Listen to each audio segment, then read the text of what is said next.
दोस्तों आज हम लोग बात करेंगे कंपोनेंट्स ऑफ एग्रीगेट डिमांड। एक दिन मैंने एग्रीगेट डिमांड और इसके रिलेटेड कॉन्सेप्ट के बारे में डिस्कशन किया था। आज इसको आगे बढ़ाते हुए थोड़ा हम लोग डेप्थ में समझने की कोशिश करते हैं कि कंपोनेंट्स ऑफ एग्रीगेट डिमांड क्या होते हैं। जैसा कि मैंने उस दिन भी बताया था, आज इसको फिर से रिपीट कर देता हूं कि जो कंपोनेंट्स ऑफ एग्रीगेट डिमांड होते हैं वो होते हैं प्राइवेट कंजप्शन एक्सपेंडिचर, फर्म का जो एक्सपेंडिचर होता है, फिर गवर्नमेंट का जो एक्सपेंडिचर होता है और नेट एक्सपोर्ट। इसमें ध्यान देने वाली बात यह है कि ये सारे के सारे फाइनल होते हैं। फाइनल का मतलब होता है फिनिश्ड गुड्स एंड सर्विसेज जो रेडी फॉर सेल है। इस बात को हमको ध्यान में रखना होगा। जब हम बात करते हैं फाइनल, तो फाइनल का मतलब वो गुड्स एंड सर्विस हैं जो रेडी फॉर सेल है। ये बहुत ही इंपॉर्टेंट है, इसलिए हर जगह इसका जिक्र आता है फाइनल वर्ड का। आइए अब हम लोग बहुत आसान सी भाषा में इसको समझते हैं कि इसमें क्या क्या चीज़ें इंक्लूड की जाती हैं।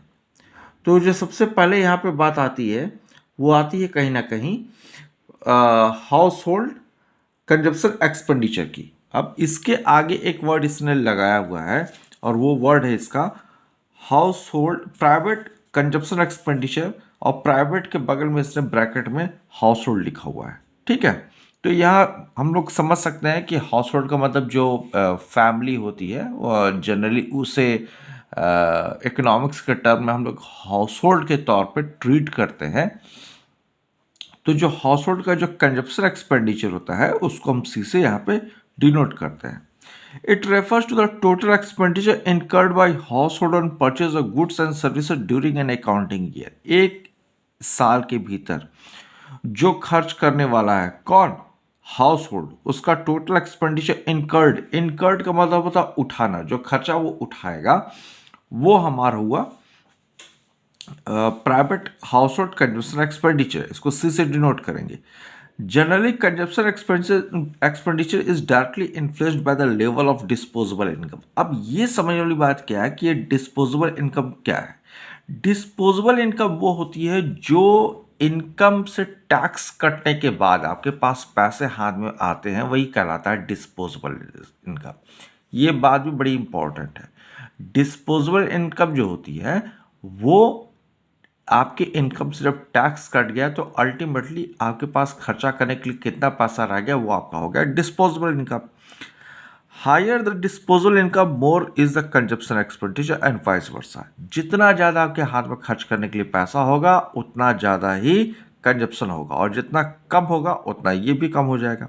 Disposal income refers income from all sources which is available to house for spending on consumption and saving.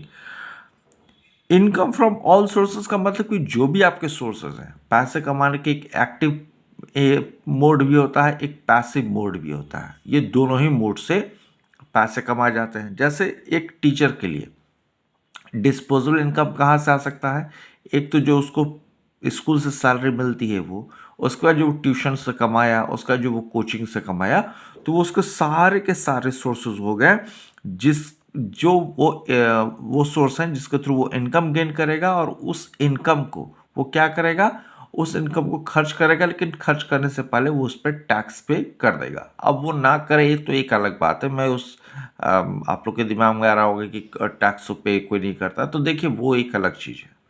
कौन करता है कौन नहीं करता ये तो मॉरलिटी की बात होती है, बट करना चाहिए, और उसके बाद जो बचेगा वो आपका डिस्पोजेबल इनकम हो जाता है। अब दूसरा जो टॉपिक है उसके बारे में भी हम लोग थोड़ा समझ लेते हैं। हम लोग यहाँ पे देख लेते हैं हम लोग का ये जो टॉपिक है ये एक यहाँ इसने वर्ड लिखा है, सॉरी एक सेंटेंस, इसको पढ़ देता हूँ मैं। It must be kept in mind that the consumption expenditure we are discussion is ex and plant consumption expenditure. अब प्लांट कंजप्शन एक्सपेंडिचर का मतलब क्या होता है, एक्स एंड का मतलब क्या होता है, जिसके भी प्लानिंग की जा रही एक्चुअल में हुआ नहीं है। और ये एक्चुअल में कब होगा, ये होगा at the end of the year. आपको पता चलता है कि एक्चुअल में कितना पैसा खर्चा हुआ। हर चीज़ की दोस्तों प्लानिंग होती है, और प्लानिंग 100% वैसी हो जाए ये कोई ज़रूरी नहीं है। इसमें कभी कोई प्लानिंग में चेंजेस आते हैं। ठीक है, आप भी हम भी प्लानिंग करते हैं, लेकिन उस प्लानिंग में भी कभी कभी कुछ चेंजेस देखने को मिलते हैं। तो यहाँ पे वही बात हो रही है कि एक्सेंट का मतलब हुआ कि प्लान्ड कंजप्शन एक्सपेंडिचर जो अभी होगा, और at the end of the accounting year हम लोग को पता चलता है कि कितना पूरा साल भर में खर्चा होगा। इन्वेस्टमेंट एक्सपेंडिचर इसी तरीके से जो कंपनियां एक्सपेंडिचर कर रही हैं किस पे, कैपिटल गुड्स पे। अब कैपिटल गुड्स वो होते हैं जैसे आपकी मशीनरी है, बिल्डिंग है, ये सारे के सारे आपके कैपिटल गुड्स की कैटेगरी में आते हैं। It includes addition to the stock of physical capital assets such as machinery, equipment, building, etc. and change in inventory. Change in inventory मतलब change in stock, और change in stock का मतलब raw material की यहाँ बात हो रही है।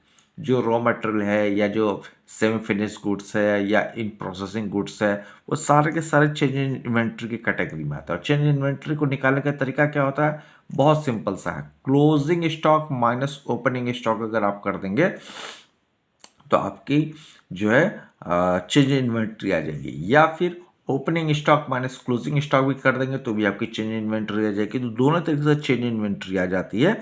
और इसमें कैपिटल गुड्स की बात हो रही है, जैसे मशीनरी, इक्विपमेंट, बिल्डिंग। तो ये थोड़ी सी समझ लेने वाली बात है।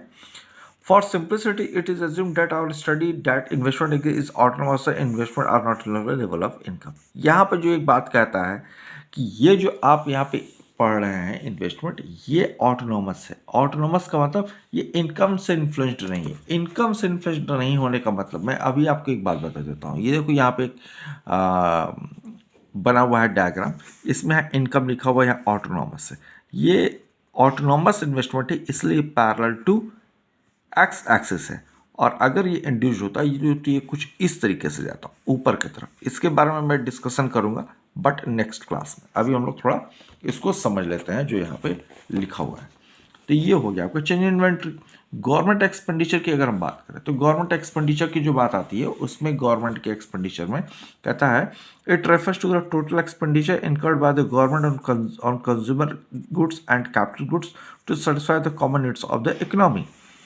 अब गवर्नमेंट के खर्च किस तरीके से होते हैं, दो तरीके से होते हैं। एक रेवेन्यू एक्सपेंडिचर होता है, कैपिटल एक्सपेंडिचर होता है। रेवेन्यू एक्सपेंडिचर वो खर्चे जो सरकार खर्च तो कर रही है लेकिन वापस उसको कुछ मिलना नहीं है, और एक वो खर्चे जो सरकार खर्च तो कर रही है लेकिन उसके बाद उसको मिलेगा क्या, मिलेगा प्रॉफिट मिलेगा। एजुकेशन पे खर्च करी, हेल्थ पे खर्च करी, मतलब जो सोशल वेलबींग के लिए खर्च कर रही है सरकार, उसको आप कंजप्शन कह सकते हैं। लॉ एंड ऑर्डर मतलब पुलिस वगैरह पर जो खर्च कर रही है वो सारा का सारा जो है कंजप्शन एक्सपेंडिचर का पार्ट होता है। लेकिन जब वो कंस्ट्रक्शन करती है, हाईवे, रोड, पावर प्लांट, तो इन्वेस्टमेंट एक्सपेंडिचर होता है। क्यों, सरकार इसको बनाएगी, कल सरकार इसको बेचेगी तो इस पर सरकार को फायदा मिलेगा, प्रॉफिट गेन होगा। हाईवे सरकार बनाएगी, टोल टैक्स सरकार वसूलेगी तो सरकार को फायदा होगा। तो सरकार के भी जो दो तरीके के खर्चे होते हैं, एक तरह का कंजप्शन एक्सपेंडिचर, दूसरा इन्वेस्टमेंट एक्सपेंडिचर। तो ये भी बहुत इंपॉर्टेंट हो जाता है। और लास्ट में हमारा जो एक टॉपिक है वो है नेट एक्सपोर्ट। नेट एक्सपोर्ट बहुत सिंपल सा है, एक्सपोर्ट माइनस इम्पोर्ट। ये एक्सपोर्ट का साइन है, ये इम्पोर्ट का साइन है। तो एक्सपोर्ट माइनस इम्पोर्ट करते हो तो आपका नेट एक्सपोर्ट आ जाता है। Indicates demand for goods produced within the domestic territory of a country by the rest of the world. Imports refer to the demand of the residents of a country for the goods that have been produced abroad.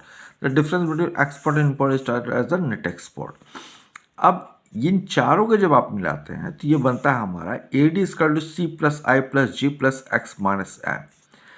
अब यहाँ पे बड़ी समझने वाली बात है, वो ये कि एग्रीगेट डिमांड में ये चारों आते हैं, लेकिन फिलहाल आपकी इस बुक में, इस चैप्टर में एग्रीगेट डिमांड और रिलेटेड कॉन्सेप्ट में एग्रीगेट डिमांड में सिर्फ C + I को ही इंक्लूड किया गया है, X को अब इंक्लूड नहीं किया गया। ये आप ध्यान में रखना, बहुत ही इंपॉर्टेंट जो बात मैं आपको बता रहा हूँ, अदरवाइज आप कंफ्यूज करोगे।